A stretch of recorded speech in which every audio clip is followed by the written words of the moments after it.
Hey, friends.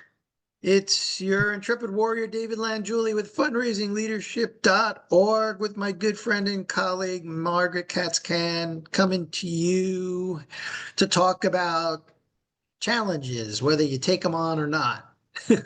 Yes.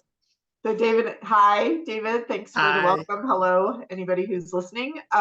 We were just chatting before we started the podcast, and both of us are a little tired today, but we're tired for different reasons. But which we will share with you. But it's led us to just wanting to talk a little bit about leaders challenging themselves, choosing whether to say yes to a challenge or no to a challenge, yeah, and what goes into that.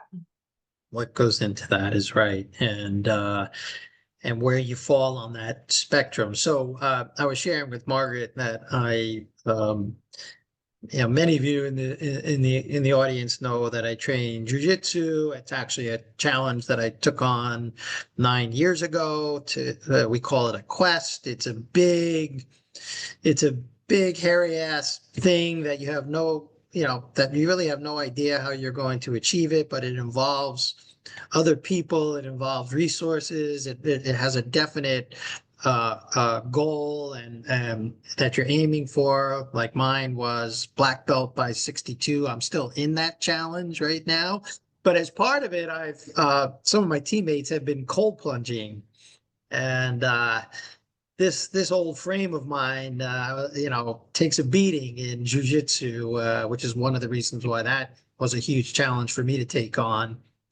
And so I've been experimenting with this cold plunging, and to see if that can help with my inflammation. But getting into 40-degree water is a challenge. And later on in the Staying, day, I always feel a little tired.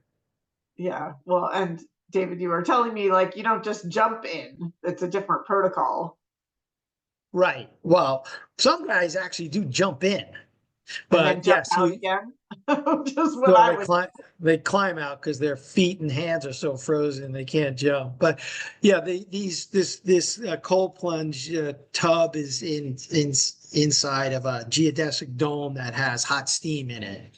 So you're taking your body from like where your heart rate goes up very high because of the heat and the steam, and then you're plunging into 40, 45 degree water and staying in there for at least 3 minutes. So, yeah.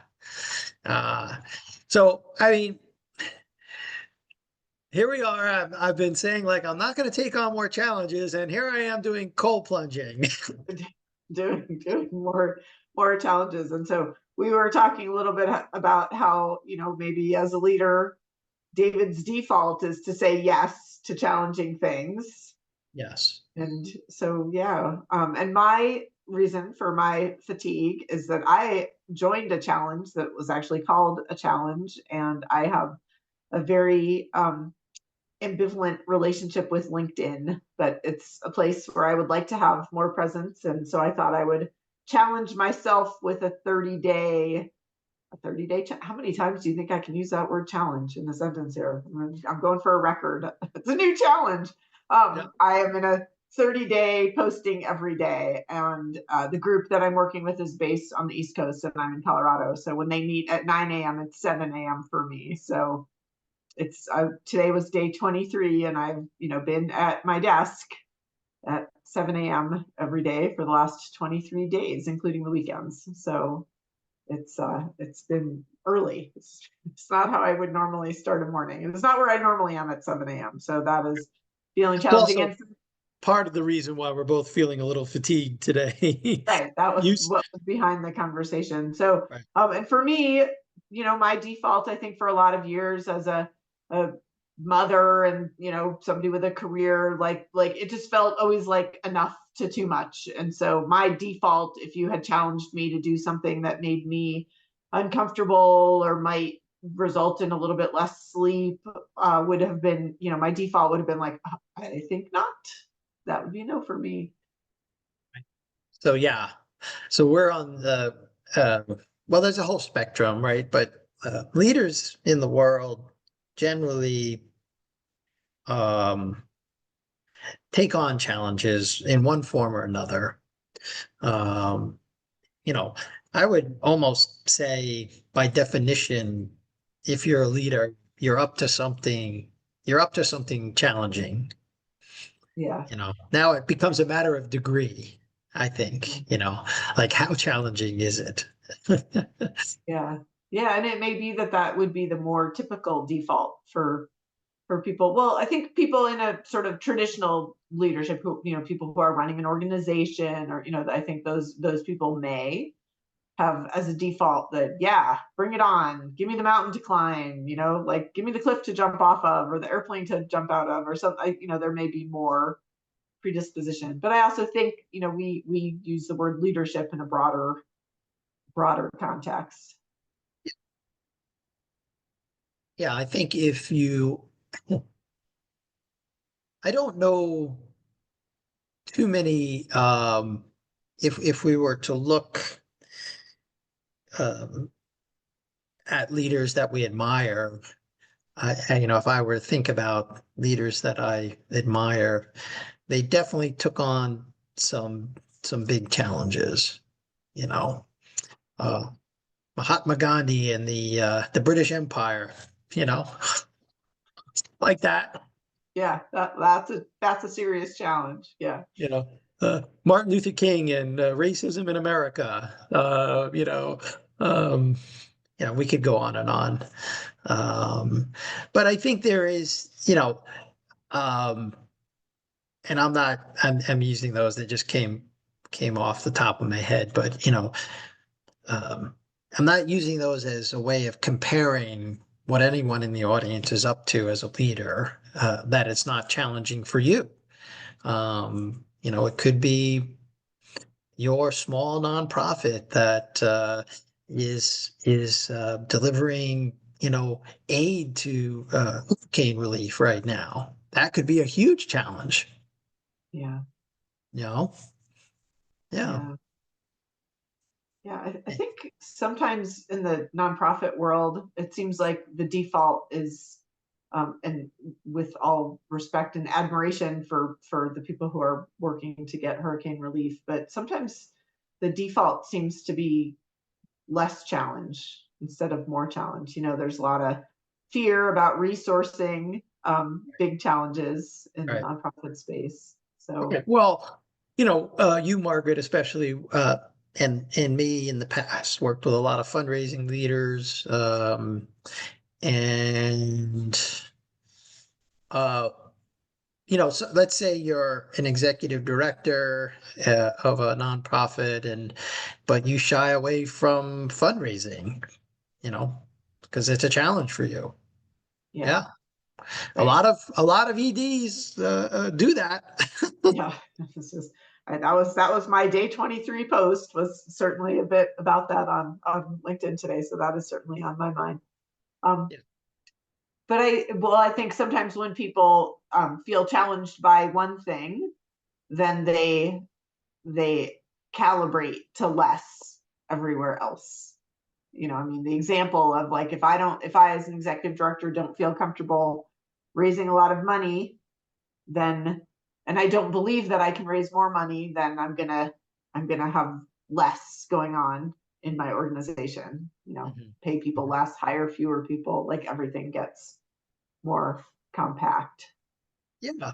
And part of our role, just to be clear to folks in the audience who know us as executive coaches, part of our role in working with leaders is to enter into this conversation about challenge. And in fact, we that's one of the skills that we use as coaches. We will challenge clients. Like when I first started coaching, and even now, I will challenge clients, to go beyond, what they think is possible. Yeah, or what they're comfortable with. Or right, exactly. Yeah. I was speaking with one of my clients, not just maybe a week or so ago, and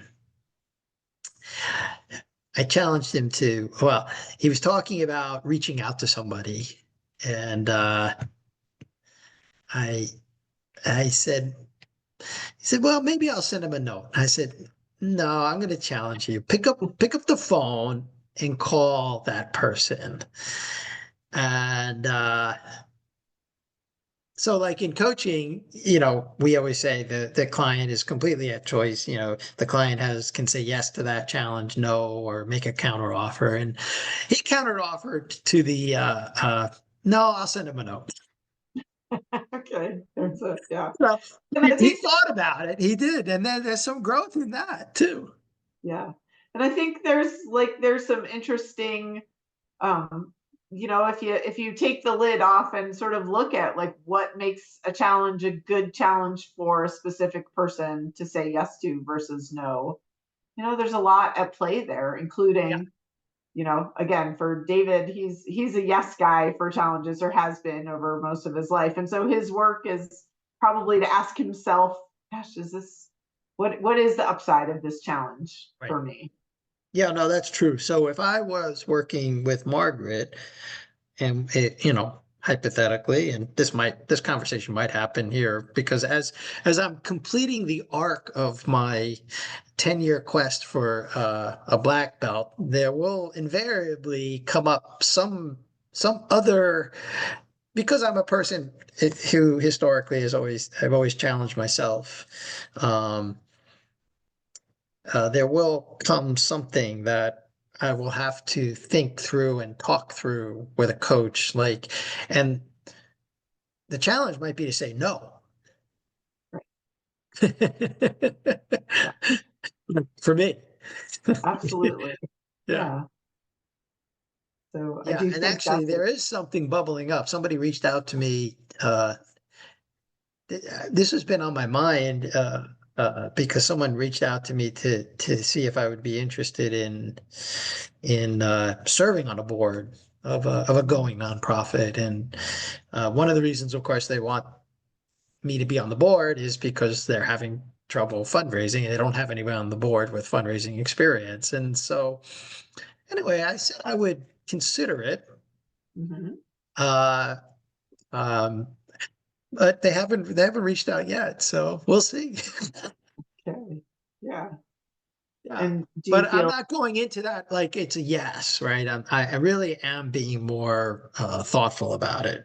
But sometimes people will think about stuff forever and never take the action. So that's the other side of this, right? right, where they say neither yes nor no sometimes? They Right. just, Maybe. yeah, maybe we'll see. We'll see. My father's favorite line. We'll see. When he didn't We'll want to see. commit, when he didn't want to commit to anything. And that was frequently. Yes. Can we get ice cream after dinner? We'll We'll see. see. We'll see. Yeah. Exactly right.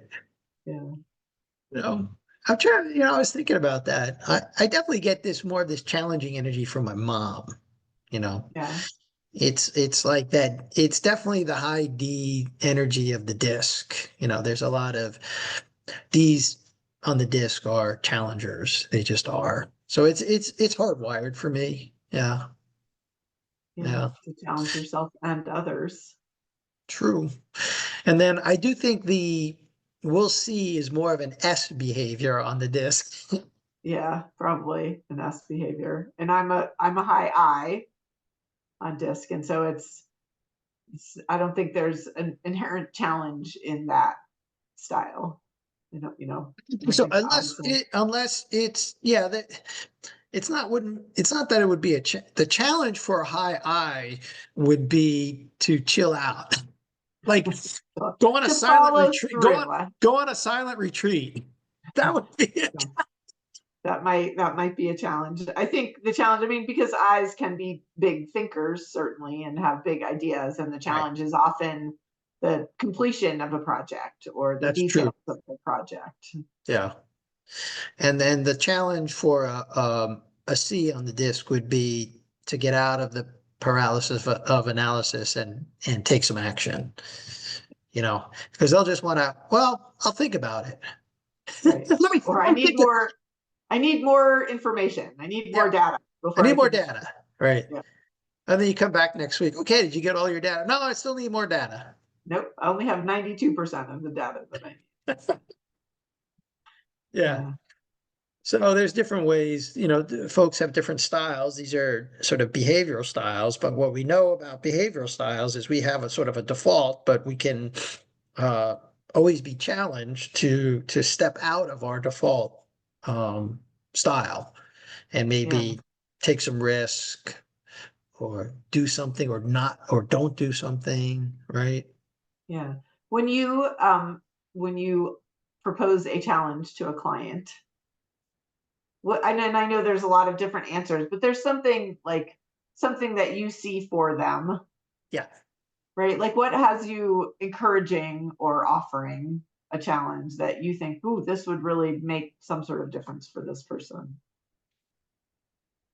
That's a good question. It first of all, it's as coaches, we rely on our intuition to inform that, um, like what would help stretch this client, like in Yeah. their growth as a leader or as a person. Like in the example I used with my client who I knew it was a stretch for him to pick up. And I said, look, I'm going to challenge you to pick up the phone. That's how I set it up, you know, because it's because he was the one who said, I want to reconnect with this person. Right. Yeah. Yeah. So I had heard, like, okay, I'm listening. And he's like, yeah, I really want to reconnect with this person, and, we're talking about the why he wasn't and all of that. And then that's when you just like, okay, I'm going to challenge you, and not with a text or an email, like really go for it. I challenged a client recently to have what I know was going to be a hard conversation. Mhm. And as I'm trying to answer the question that I just asked you, I think I was holding for this person. I know that they aspire to a skill level that would have this be an easy conversation as opposed to a hard conversation. But like, Right. you got to start somewhere, and whether it goes well or it doesn't go well, like just start, and then you'll have something to work with. Because Yep. as you said, it feeds a desire that my client has to show up differently, as a manager of people, Right. and be able to have sort of direct conversations that may invite feedback coming back towards my client, that might be uncomfortable. Yeah, no, exactly. Like, so that's a good word. Uncomfortable. Uh, Executives who come into coaching generally don't come in to be comfortable because that's not why they're hiring a coach. Yeah.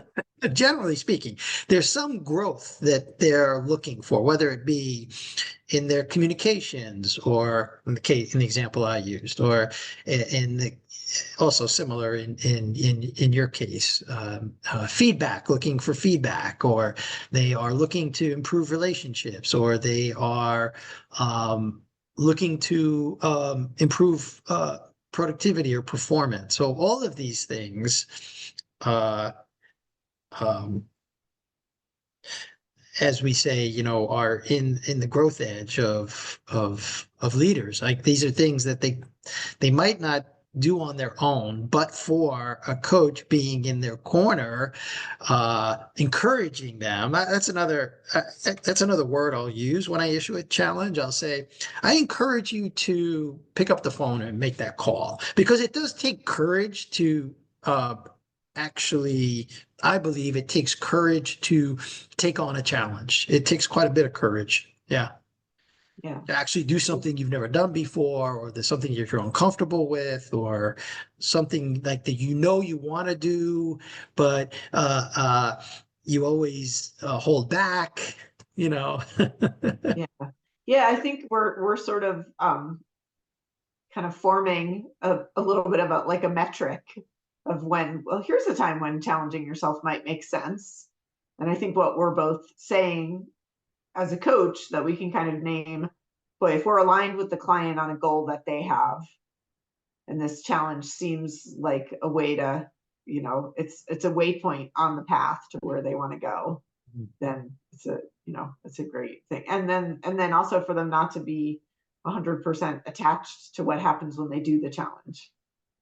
Well, yeah, that's the other thing about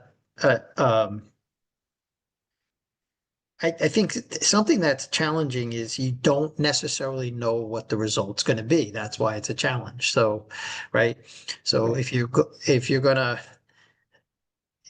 in the case of my client, the fear was rejection, Sure. right? Right. Nobody likes to be rejected. I mean, it's just nobody likes that, right? And nobody likes getting, criticism at work for something Nope. that they didn't do well. Right. You don't want to, if you know that the feedback you get is going to be not very flowery, then you will be reluctant to ask for it. Yeah. Well, and that, you may not be jumping in 40-degree water because it's pleasant, right? It might not feel good while you're in there. Yeah. And that's a good point. This is another thing about a challenge is it's going to be uncomfortable, period. Like jumping into 40-degree water. But knowing a thing and actually experiencing thing uh, are two different aspects of something, right? So even though but it mean, you think like, oh, that's going to be really uncomfortable. But I know if I do it, like if I do the cold plunge, my body's going to feel better afterwards. So there is some goal here, right? I'm not just taking the challenge for the sake of taking the challenge. And you kind of know. And it's like, okay, it's going to be uncomfortable. Well, how uncomfortable is it going to be? Oh, I see those guys like breathing and hardly catch their breath. Do I really want to do this? And like, not really, but okay, here I go. That's the thing, right? You gotta jump in sometimes. You just do to experience it and see, can you withstand it? Yeah. Like the feedback or the call to the friend. You have to do it to actually experience. And you may find, oh, it's not so bad. Right. Or you may find like, whoo, that's a weak muscle, but I think I can make it stronger. That too. Absolutely. Like, okay, that was hard. Like when I started doing this cold plunging, I was like my friends who are into this have been doing this for several months now, and they go in for like 5 minutes, some of them up to 10 minutes, and I'm like, no way, No way. no way. But like, That's what I'm saying, just thinking about cold right, plunging yeah, regularly. Woo. yeah. I And I jumped mean, into look, cold I used water. to, I climbed mountains, which was for 15 years, and that was a big challenge. But every now and then we get off a mountain and, it'd be kind of dirty and filthy and stinky. And well, we're gonna get that off. Well, there's a glacier stream right there. Let's go jump in that. So I kind of knew what I was getting into a little bit. It had been a few years. And but I said like, all right, I'm going to start with 3 minutes. Let's see if I'm just going to go in once for 3 minutes. Let me see if I can just stay in the water for 3 minutes without getting out. And I did that, and it was very unpleasant. For any of you who are wondering, unpleasant. Exactly. But then it was like, okay, I did that for 3 minutes. All right, can I do it again? And this is where, you build up the resilience to do the hard things. So the very first time I went to this, and this is a nonprofit that actually has these geodesic domes with the cold plunge and the sauna. So we're doing this for a good cause. They actually help. Uh, it turns out this cold plunging is very good for people who are recovering from addiction, and the neuroscience is pretty good behind it. So anyway, we're supporting this nonprofit through this too. Uh, but I was like, okay, let me try another 3 minutes. And they're like, okay, how much farther out on this ledge can I go? And so the very first time I went there, I did put my body in 3 times for 3 minutes each. And I did that for a while, and now I've graduated up to 4 minutes. Yeah. It's still hard. It's still hard. Yes. It sounds So it hard. never, So what, it gets a little easier. But the word I would say is you build up resilience by taking on challenges. yeah. But Yeah. I said, yeah, I'm gonna yes Yeah. yes, and it makes sense to really think about the value of the challenge, really think about what you might learn or what muscle you might make stronger or how it, gets you to a goal, get really clear on what your goal is. And then it helps us stick with the challenge. Because let me tell you, on day 9 of my challenge, I was like, I hate LinkedIn. I'm never doing this again. But I persevered and it's going better now. So yeah, Well, something to try. What's a challenge for you as a listener? yeah. Where are you being complacent, where you might want to challenge yourself a little bit? That's sort of an inquiry we'll leave you with. I will say there's also value in, I took on a big challenge caring for my nieces uh, last month, and they were recently orphaned, and I was one of several aunts and uncles who sort of on this rotation, and I knew this was going to be very challenging, and I said yes to it, and it was a miserable failure, really. It just was it was it didn't go well, you know. And but there was some learning from that, and there was also some benefit to them, which I not it's too long a story here for the podcast, but I'm hopeful that down the road, yeah, that there'll be some benefit. So there can be complete failure in a challenge, and yet you can harvest some good from it. Yeah. Well, it sounds like we've got a topic for a future podcast. What's That that? whatever that meant for you, what you're learning, Oh, maybe. yeah, Yeah. maybe so. But guys, so here's the inquiry we're going to leave you with. Look at your life, look at your work you're doing as a leader, see where you may be uh, playing a little small, and challenge yourself to take some risk. And if you want some help with that, reach out to Margaret or me for some coaching. And we would love to help you, through a challenge. Yeah. Help you decide if this is a good challenge for you. Yeah. So go put it into practice.